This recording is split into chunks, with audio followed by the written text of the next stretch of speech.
T ಸ್ಟೋರೀಸ್ಗೆ ಸ್ವಾಗತ. ಬನ್ನಿ ಒಂದು ಕತೆ ಕೇಳೋಣ.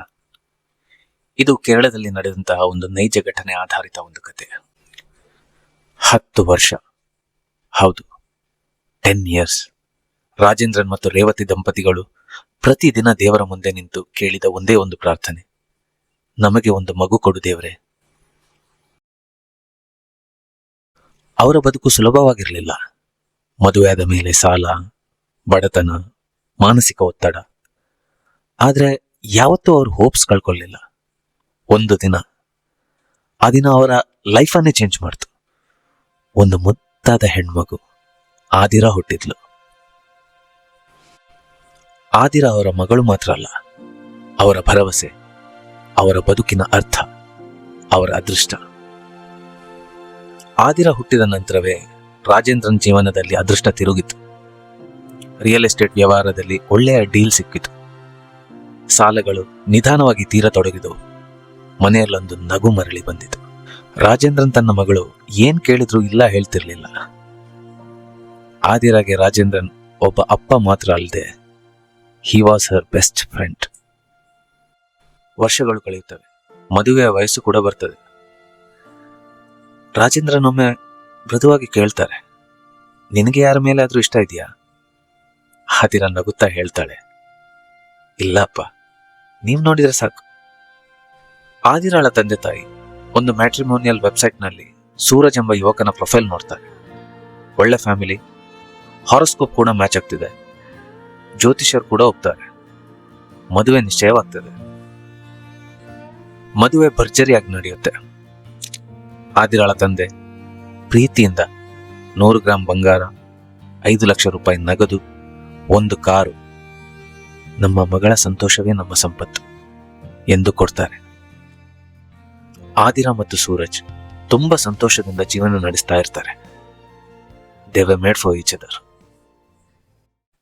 ಒಂದು ದಿನ ಸಂಜೆ ಸುಮಾರು 7 ಗಂಟೆ, ಸೂರಜ್ ಯಾರ ಜೊತೆನೋ ಏರು ಧ್ವನಿಯಲ್ಲಿ ಫೋನಲ್ಲಿ ಮಾತನಾಡ್ತಾ ಇದ್ದಾನೆ. ಇದನ್ನು ಕೇಳಿ ಆದಿರಾ ಮನೆ ಹೊರಗಡೆ ಬರ್ತಾಳೆ. ಆ ಕ್ಷಣವೇ ಒಂದು ರಸಲ್ ವೈಪರ್ ಹಾವು ಅವಳ ಕಾಲನ್ನು ಕಚ್ಚುತ್ತೆ. ಕಿರುಚಾಟ, ಗಾಬರಿ, ಆಸ್ಪತ್ರೆಗೆ ಓಟ.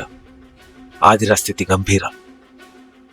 ದೇವರ ಕೃಪೆಯಿಂದ ಅಥವಾ ಅವಳ ತಂದೆ ತಾಯಿಯ ಪ್ರಾರ್ಥನೆಯಿಂದ ಆದಿರಾ ಉಳಿಯುತ್ತಾಳೆ. ಆದರೆ ಹಲವು ದಿನಗಳ ಚಿಕಿತ್ಸೆ. ಆದಿರಾಳ ತಂದೆ ತಾಯಿ ಅವಳನ್ನು ತಮ್ಮ ಮನೆಗೆ ಕರ್ಕೊಂಡು ಹೋಗ್ತಾರೆ. ದಿನಗಳು ಉರುಳುತ್ತೆ. ಆದಿರಾ ನಿಧಾನವಾಗಿ ಚೇತರಿಸ್ತಿದ್ದಾಳೆ.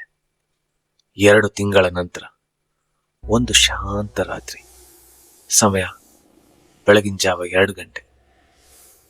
ಆದಿರಾಗೆ ಒಳ್ಳೆ ನಿದ್ರೆ. ಅಚಾನಕ್ಕಾಗಿ ಒಂದು ನಾಗರಾವು ರೂಮಲ್ಲಿ ಪ್ರತ್ಯಕ್ಷ. ಅದು ಆದಿರಾಳನ್ನು ಕಚ್ಚುತ್ತೆ. ಈಗ ಸಮಯ ಬೆಳಗಿನ ಜಾವ 5 ಗಂಟೆ. ಸೂರಜ್ ಮತ್ತು ಆದಿರಾಳ ತಂದೆ ತಾಯಿ ರೂಮ್ ಒಳಗಡೆ ಬರುತ್ತಾರೆ. 2 ಬಾರಿ ಸರ್ಪ ಕಡಿತ, 2 ಬೇರೆ ಸರ್ಪಗಳು. ತಂದೆ ತಾಯಿ ಇಬ್ಬರು ಮುರಿದು ಬೀಳುತ್ತಾರೆ. ದೇವರೇ, ನಮ್ಮ ಮಗಳಿಗೆ ಯಾಕೆ? ಸೂರಜ್ ಕಬೋರ್ಡ್ ಅಲ್ಲಿದ್ದ ಹಾವನ್ನು ತೋರಿಸ್ತಾನೆ. ಅದನ್ನು ಸಾಯಿಸ್ತಾರೆ. ಆದಿರಾಳನ್ನು ಆಸ್ಪತ್ರೆಗೆ ಕರ್ಕೊಂಡು ಹೋಗ್ತಾರೆ. ಆದ್ರೆ ಏನೂ ಪ್ರಯೋಜನ ಇಲ್ಲ.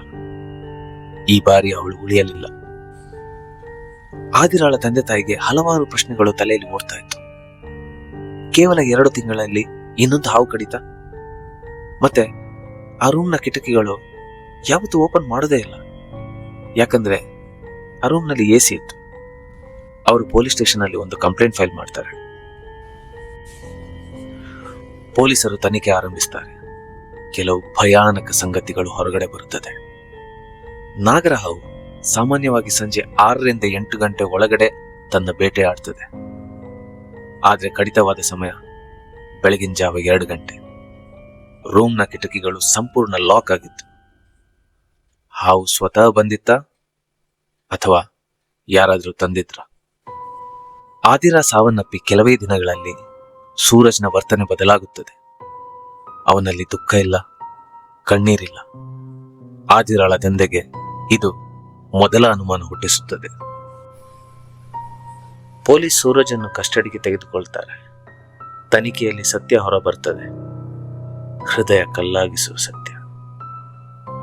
ಸೂರಜ್ನ ಸಹೋದರಿ ಸುರಭಿ ಮತ್ತು ತಂದೆ ದಿನೇಶ್ ಆದಿರಾಳ ತಂದೆಯಿಂದ ಇನ್ನಷ್ಟು ಹಣ ಪಡೆಯಬೇಕೆಂದು ಸೂರಜ್ನ ಬ್ರೈನ್ ವಾಶ್ ಮಾಡುತ್ತಾರೆ.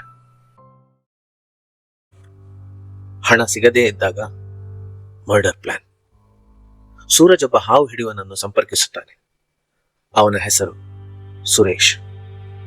ಹಾವುಗಳನ್ನು ಹೇಗೆ ಹ್ಯಾಂಡಲ್ ಮಾಡಬೇಕೆಂದು ಸುರೇಶಿಂದ ಕಲಿತು ನಮ್ಮ ಮನೆಯ ಕಾಂಪೌಂಡ್ ಅಲ್ಲಿ ಇಲಿಗಳ ಕಾಟ ತುಂಬಾ ಇದೆ ಎಂದು ಸುಳ್ಳು ಹೇಳಿ ಹಾವುಗಳನ್ನು ಪಡೆಯುತ್ತಾನೆ. ಮೊದಲು ರಸಲ್ ವೈಪರ್ ಉದ್ದೇಶಪೂರ್ವಕವಾಗಿ ಮನೆ ಮುಂದೆ ಬಿಡುತ್ತಾನೆ. ಫೋನ್ ಕಾಲ್ ಬರೀ ಒಂದು ನೆಪ.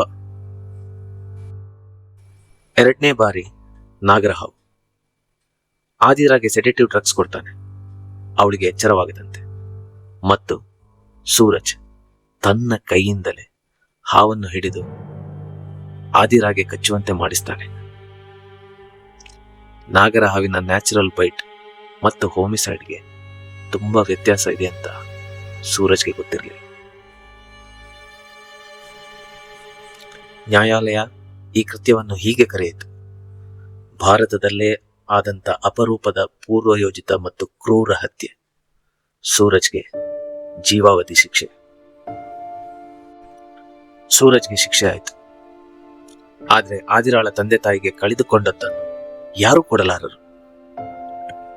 ಸೂರಜ್ಗೆ ಹಣವೇ ಮುಖ್ಯವಾಗಿದ್ದಲ್ಲಿ ಕನಿಷ್ಠ ಪಕ್ಷ ಆದಿರಾಳನ್ನು ಮತ್ತೆ ಅವಳ ತಂದೆ ಹತ್ರನೇ ಕಳಿಸಬಹುದಿತ್ತು ಅಲ್ವಾ? ಈ ಕಥೆಯಿಂದ ನಮ್ಮನ್ನು ಕಾಡುವ ಒಂದು ಪ್ರಶ್ನೆ: ನಾಗರಹಾವು ನಿಜವಾಗ್ಲೂ ಅತ್ಯಂತ ವಿಷಕಾರಿನ? ನಿಮಗೆ ಈ ಕಥೆ ಇಷ್ಟವಾಗಿದ್ದಲ್ಲಿ ದಯವಿಟ್ಟು ನಮ್ಮ ಚಾನೆಲ್ನ ಸಬ್ಸ್ಕ್ರೈಬ್ ಮಾಡಿ, ಈ ವಿಡಿಯೋನ ಶೇರ್ ಮಾಡಿ. ದಿ ಸ್ಟೋರೀಸ್, ಬನ್ನಿ ಕತೆ ಕೇಳೋಣ.